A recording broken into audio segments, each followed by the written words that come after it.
Good morning students. आज हम लोग मैथ में प्रश्नावली 13.4 जो रुपयों और पैसों से रिलेटेड है उसी प्रश्नावली का हम लोग अध्ययन करेंगे कि ये रुपयों को पैसों में कैसे बदला जाता है और पैसों को रुपयों में कैसे बदला जाता है। तो आइए इस पर आधारित हम एक्सरसाइज के प्रश्नों को हल करते हैं। इसमें पहला प्रश्न दिया हुआ है निम्नलिखित को रुपयों में बदलिए, यानी यहाँ पे पैसों में दिया हुआ है और उसको हमको रुपयों में बदलना है। ये दिया है 3 पैसे, इस 3 पैसे को हमको रुपयों में बदलना है। तो इसके लिए हम क्या करेंगे? पैसे को रुपयों में बदलने के लिए सबसे पहले हम जानते हैं कि 1 रुपये में 100 पैसे होते हैं, यानी 100 पैसे बराबर 1 रुपये। तो इसलिए जितने पैसे में पूछेगा रुपयों में बदलने के लिए उतने पैसे में हम 100 से क्या करेंगे? भाग कर देंगे, तो रुपयों में पता चल जाएगा। जैसे ये दिया है 3 पैसे, इसको हमको रुपयों में बदलना है तो हल करेंगे। क्योंकि 100 पैसे बराबर 1 रुपये, 100 पैसे बराबर 1 रुपये, इसलिए 1 पैसे बराबर कितना रुपया होगा? तो 1 में 100 से क्या करेंगे? भाग कर देंगे, ये 1/100 रुपया हो जाएगा। इसलिए 3 पैसे पूछ रहा है तो 3 पैसे बराबर 3/100। अब इसको हम हल करेंगे तो हल करते समय देखें कि हर में 2 शून्य है। जब 2 शून्य है तो इसका मतलब अंश में हम 2 स्थान के पहले यानी दाहिने साइड से बाएं साइड में हम स्थान काउंट करके 2 स्थान पर दशमलव लगा देंगे। तो ये 3 एक स्थान हो गया, 2 स्थान के बाद यानी 2 स्थान के पहले आपको दशमलव लगाना है बाएं साइड में, तो 1 स्थान हो गया। दूसरा स्थान आपको चाहिए तो दूसरा स्थान का अंक नहीं है, इसलिए हम स्थान पूरा करने के लिए शून्य बढ़ा देंगे। 2 स्थान हो गया, इसके बाद हम दशमलव बाएं साइड में लगाएंगे।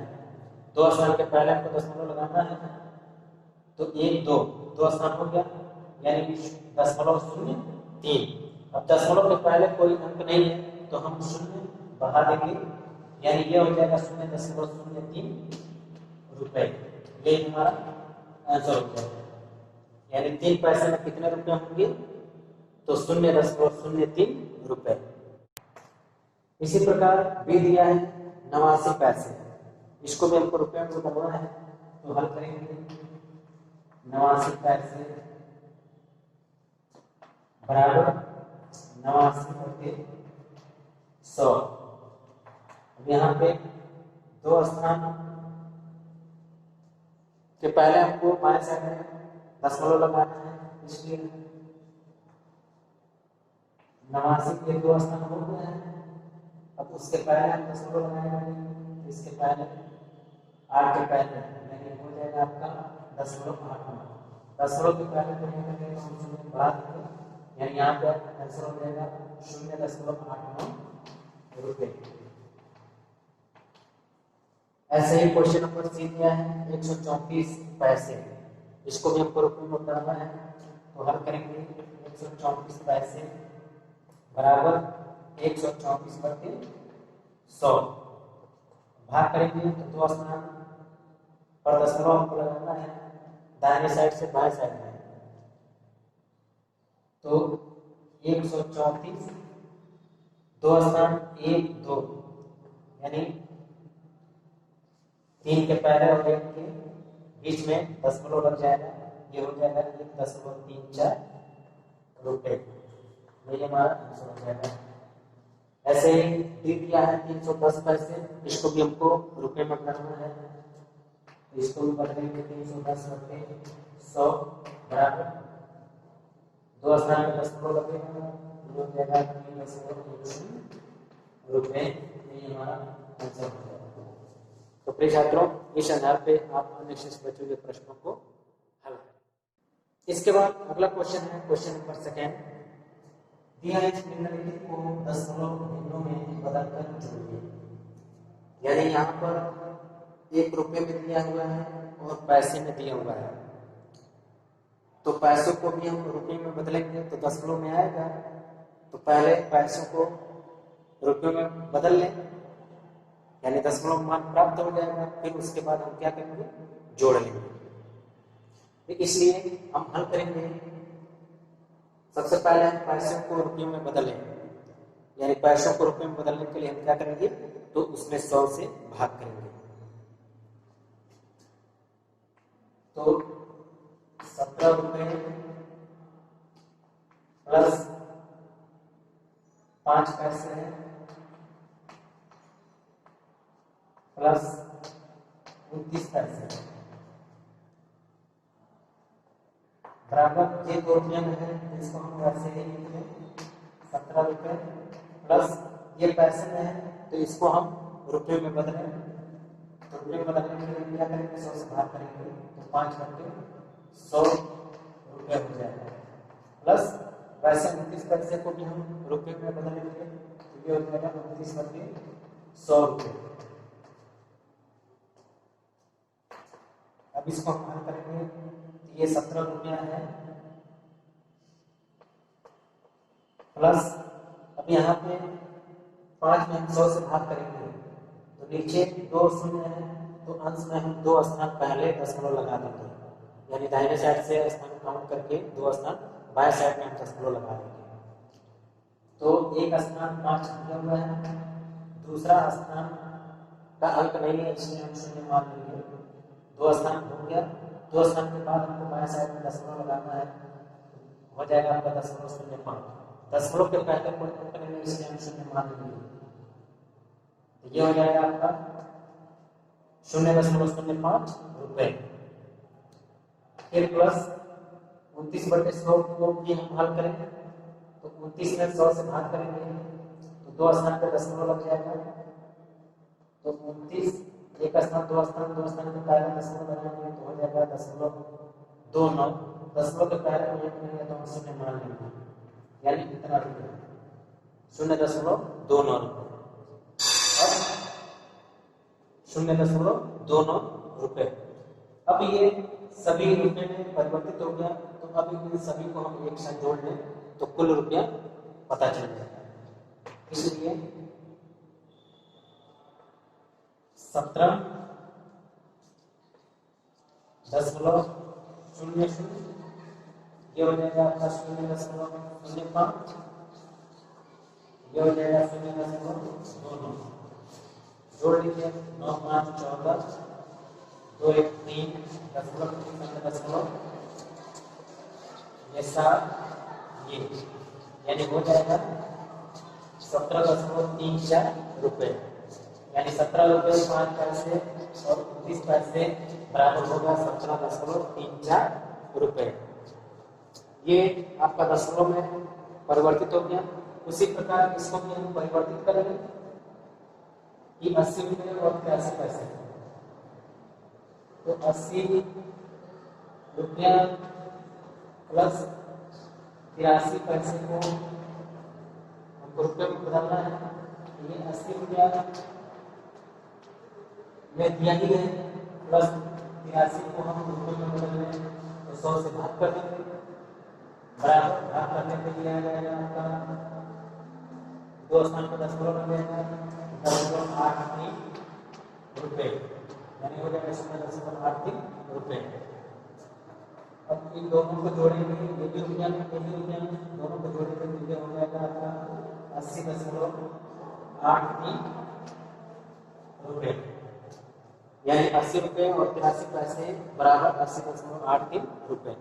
अब ये भी रुपये में हो गया, ये भी रुपये में हो गया, यानी दोनों दशमलव भिन्न में परिवर्तित हो गया। अब इसके बाद दोनों को हमको जोड़ना है, तो दोनों को एक साथ हम जोड़ देंगे। अतः दोनों को जोड़ने पर पहले का है 17.34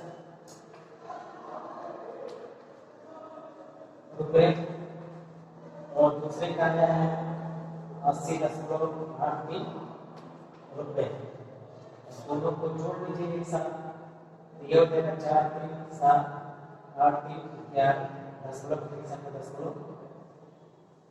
7 1 8 8 1 9, यानी हो जाएगा 98.17 रुपए। ये हमारा आंसर हो जाएगा 98.17 रुपए, यही हमारा आंसर हो जाएगा, यानी 98.17 पैसे, यही हमारा आंसर हो जाएगा। तो प्रिय छात्रों, इस आधार पर आप इसके अन्य शेष प्रश्नों को हल करें। इसके बाद अगला क्वेश्चन नंबर 3 दिया हुआ है, निम्नलिखित को दशमलव भिन्नों में बदलकर घटाइए। यानी ठीक यहाँ पर भी क्वेश्चन वही है कि यहाँ पर भी हमको पहले दशमलव में बदलना है, फिर उसके बाद उसको घटाना है। यानी जैसे हम इसके पहले वाले क्वेश्चन में दशमलव में बदल करके जोड़ने का काम कर रहे थे, ठीक वही काम यहाँ पर हमको पहले दशमलव में बदलना है और यहाँ पे घटाना है। तो इसको हम हल करेंगे। 83 रुपए में से 478 पैसे को हमको घटाना है। तो ये तो 89 रुपये दिया हुआ है, 89 रुपये में से 478 पैसे को घटाना है। तो हम क्या करेंगे कि ये तो 89 रुपये में दिया हुआ है, 478 पैसे को भी हम क्या करें, रुपयों में बदलें। जब रुपयों में बदलने के लिए हम 100 से भाग करेंगे तो दशमलव में मान आ जाएगा। तो हल करेंगे, ये 89 रुपया क्या हुआ है, -478 बटे, इसको भी हम रुपयों में बदलेंगे तो 100 से क्या करना पड़ेगा, भाग करना पड़ेगा, बटे 100, ये रुपया में बनाएगा। तो अब दो शून्य है तो ऊपर अंश में 2 स्थान पर दशमलव लग जाएगा, तो 1 स्थान 2 स्थान, यानी हो जाएगा 4.78 रुपए। अब 89 में से 4.78 रुपए को हम घटा दें, ये भी रुपये में, ये भी रुपये में, अतः 89 में से 4.78 रुपये को घटाने पर घटाएंगे 89 में से 4.78, ऊपर नीचे लिख करके घटा लें ताकि घटाने में आसानी होगी। अब यहाँ पर देखिए कि ऊपर आपका 89 है, 89 के बाद दशमलव नहीं है, जबकि नीचे वाले में दशमलव के बाद 2 अंक है, इसलिए ऊपर वाले में भी स्थान पूरा करने के लिए हम दशमलव लगा के 2 शून्य बढ़ाएंगे ताकि स्थान पूरा हो जाए, बराबर हो जाए। अब इसके बाद हम घटाएंगे तो शून्य में से 8 नहीं जाएगा तो ये यहाँ से लेगा, 10 में से 8 जाएगा तो 2, यहाँ 9 बचेगा, 9 में से 2 7 जाएगा तो 2, यहाँ पे एक हासिल ले गया तो एक कम बचेगा, यानी 8 बचेगा, 8 में से 4 जाएगा तो 4, और यहाँ पे 8 का 8। अब दशमलव में ठीक सामने दशमलव लग जाएगा, यानी आंसर हो जाएगा 84.22 रुपए, यही हमारा आंसर हो जाएगा। यानी 89 में से 4.78 रुपए को घटाने पर हमारा आंसर आएगा 84.22 रुपए, यही हमारा आंसर हो जाएगा। तो प्रिय छात्रों, इसी आधार पे आप अन्य शेष बचे हुए प्रश्नों को हल करें। इसके बाद अगला क्वेश्चन है, क्वेश्चन नंबर 4 दिया है, अर्जुन के पास 137 रुपये 97 पैसे थे, उसके भाई ने 69 रुपये 85 पैसे और दे दिए, ज्ञात कीजिए कि अब अर्जुन के पास कितना था। तो प्रिय छात्रों, इसके लिए हम क्या करेंगे कि जब कुल धन हमको निकालना है तो दोनों को हम जोड़ देंगे, दोनों को जोड़ने पर हमको कुल धन प्राप्त हो जाएगा कि अर्जुन के पास कुल कितना धन है। तो हल करेंगे। अर्जुन के पास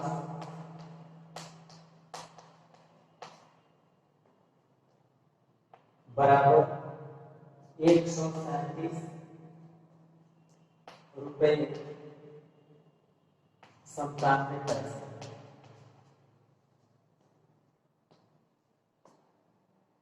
और उसके भाई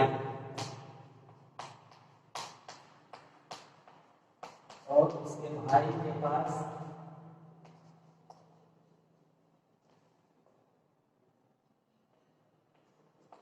के द्वारा दिया गया बराबर 69 रुपए 85 पैसे। तो इसी को हमको देखना है कि जब अर्जुन के पास 137 रुपए 97 पैसे थे और उसके भाई ने उसको 69 रुपए 85 पैसे दे दिया, तो अब अर्जुन के पास वो कितना धन हुआ है। तो इसको हम क्या करेंगे, सबसे पहले हम दशमलव में परिवर्तित कर लें, यानी पैसे को रुपये में बदल लें। जब दोनों रुपये में आ जाएगा मान यानी दशमलव में, तो फिर उन दोनों को हम जोड़ लेंगे तो मालूम हो जाएगा कि अर्जुन के पास कुल कितना धन है। तो हल करेंगे 137 रुपए प्लस 97 पैसे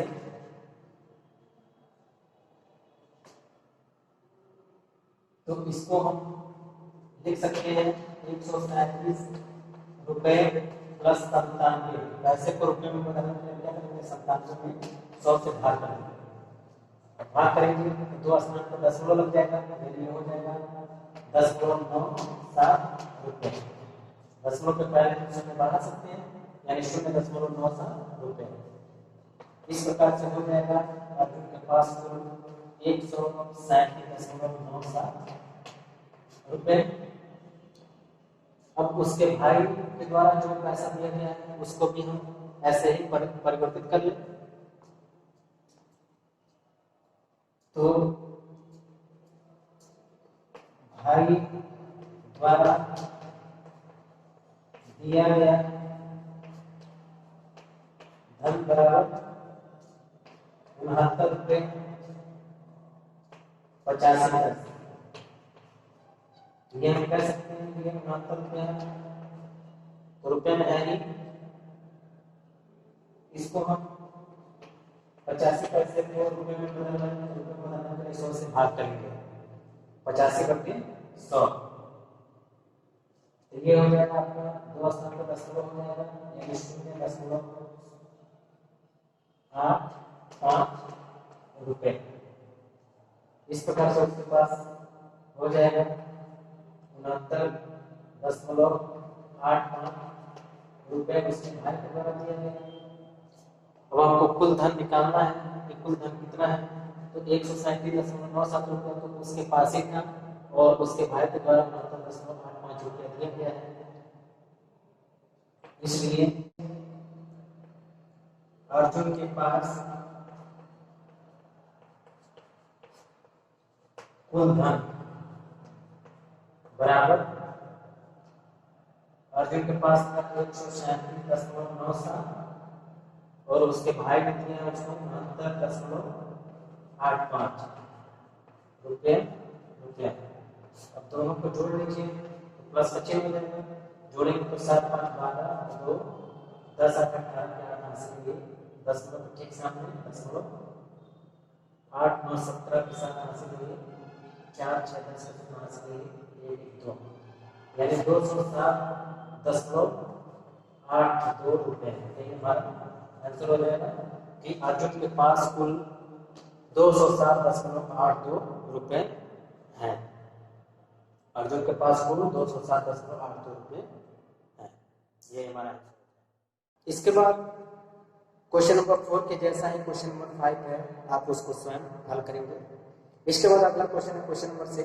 एक दुकानदार ने 211.79 रुपये का माल खरीदा, जिसमें से उसने 49.82 का माल बेच दिया। ज्ञात कीजिए कि दुकानदार के पास कितने रुपए का माल बचा।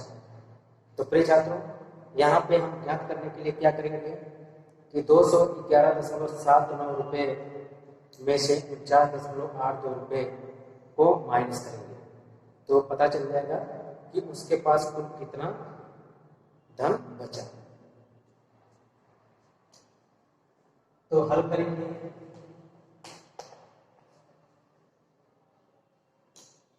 दुकानदार के पास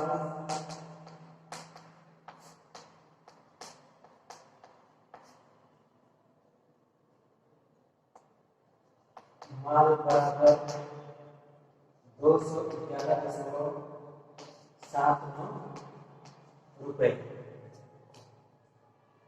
उसमें से उसने 49.82 रुपए का माल बेच दिया है। बेचा गया माल बराबर 49.82 रुपए। इसलिए पूछ रहा है कि ज्ञात कीजिए कि दुकानदार के पास कितने रुपए का माल बचा।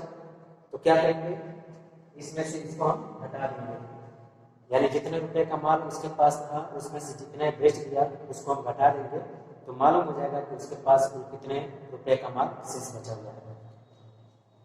तो घटा लीजिए। इसलिए शेष बचा माल बराबर 211.79 रुपए माइनस 49.82 रुपए। ऊपर नीचे लिख के घटा लीजिए। घटाएंगे तो 9 में से 2 जाएगा 7, 17 में से 8 जाएगा 9, दशमलव के सामने दशमलव, 10 में से 9 जाएगा 1, 10 में से 4 जाएगा 6, 1। ये हमारा आंसर हो जाएगा कि 161.97 रुपए का माल उसके पास शेष बचेगा। यानी उस दुकानदार के पास 211.79 रुपए का माल था, उसमें से 49.82 रुपए का माल बेच देता है तो भी अभी उसके पास 161.97 रुपए का माल शेष बचेगा। यही हमारा आंसर हो जाएगा।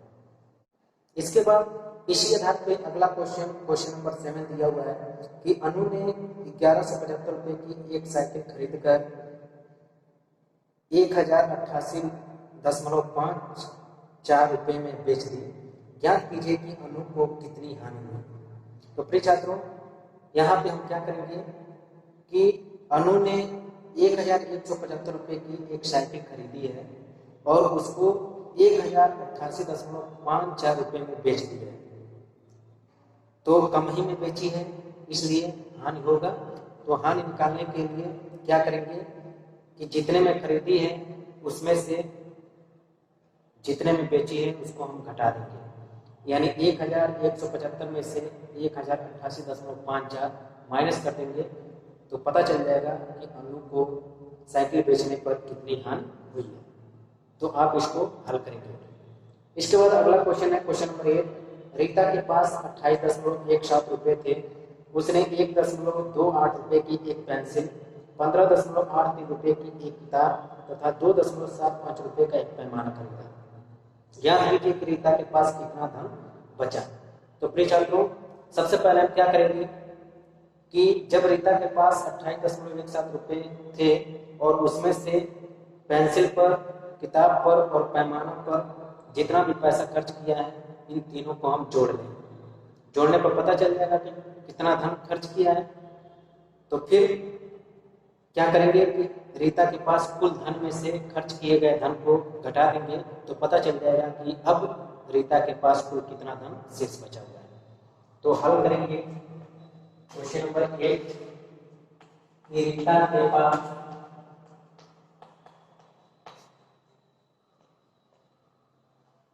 कुल धन बराबर 28.17 रुपए। अब इसमें से कितना कितना धन खर्च कर दिया है किस किस पे, तो सभी को एक साथ जोड़ लीजिए। पेंसिल पर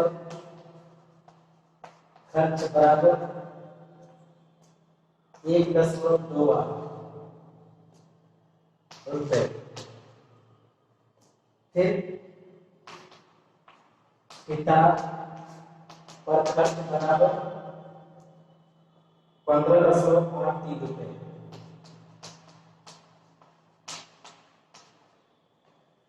फिर पैमाना पर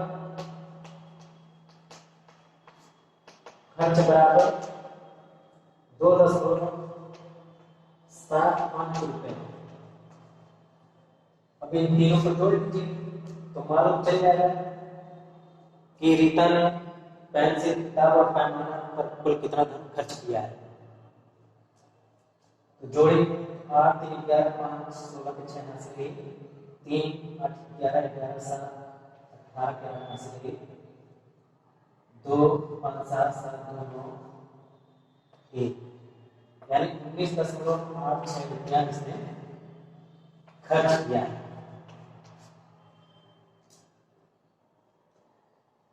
तो अब पता चल गया कि अरीता के पास 28.17 रुपए थे, उसमें से 19.86 रुपया इसने खर्च कर दिया है। तो अब शेष कितना धन बचेगा, तो 28.17 में से 19.86 को माइनस कर देंगे। इसलिए शेष बचा धन बराबर कुल धन में से खर्च किए गए धन को घटा, तो कुल धन है 28.17 रुपए और खर्च हुआ धन 19.86 रुपए। घटा दीजिए, माइनस का चिन्ह हो जाएगा, घटाएंगे 7 में 6 जाएगा 1,